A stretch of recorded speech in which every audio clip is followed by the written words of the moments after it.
ఒకరోజు శ్రీకృష్ణదేవరాయల ఆస్థానానికి ఒక లేఖకుడు వచ్చాడు. లేఖకులు అంటే కవులు చెప్పే కవితలని ఘంటంతో తాటాకుల మీద రాసేవాళ్ళు.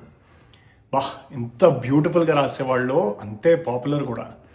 అలా ఈ ఆస్థానానికి వచ్చిన లేఖకుడు ఎంతో గర్వంతో, మహారాజా, మీ అష్టదిగ్గజాలు పెద్ద తోపులంట కదా, నా ఘంటం ఆకుండా పద్యం చెప్పానంటే చూస్తాను అని ఛాలెంజ్ చేశాడు.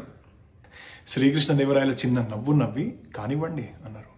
వెంటనే మన అల్లసాని పెద్దన లేచి నోరు తిరగని ఒక కఠినమైన పద్యం చెప్పారు. చెప్పింది చెప్పినట్టు అదే స్పీడ్లో రాసి, ఇంతేనా అన్నట్టు ఒక లుక్ ఇచ్చాడు లేఖకుడు. ఈ యారగెన్స్ని అబ్జర్వ్ చేస్తున్న తెనాలి రామకృష్ణుడు వీడికి ఇలాగాదని లేచి, నేను చెప్తాను రాయండి అన్నాడు. ఎంతో గర్వంతో ఉన్న ఆ లేఖకుడు, చెప్పండి అన్నాడు.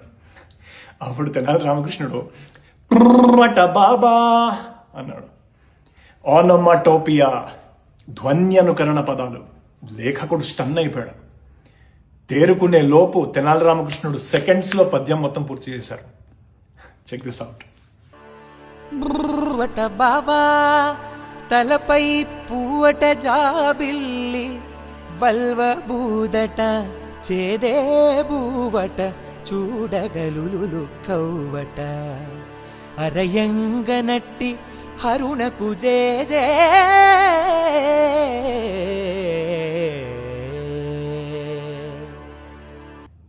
అంట బాబా. బాబా అంటే వాహనం. అని రంకి వేస్తుంది ఎద్దు. ఎద్దు ఎవరికి వాహనం? శివుడికి. జాబిల్లిని తల మీద పువ్వులా పెట్టుకున్నవాడు, విభూదిని వలువలా ఒళ్ళంతా పూసుకున్నవాడు, చేదే బూవట విషం తినేవాడు, చూడగా కవ్వట, ఆనమాటోపియా అగైన్. శివుడి డమరుక నుంచి వచ్చే శబ్దం లుక్, దాన్ని అనుకరించాడు మన తెనాలి రామకృష్ణుడు. ఓ పరమశివ, నీకు జేజేలు. అప్పటి వరకు గర్వంతో విర్రవీగిన ఆ లేఖకుడు హంబుల్ అయ్యాడు. ఎంత ఎదిగినా ఒదిగుండాలని మన పెద్దవాళ్ళు అంటారు కదా. అందుకే no matter how talented you are, you have to be humble or life will humble you. నమస్కారం.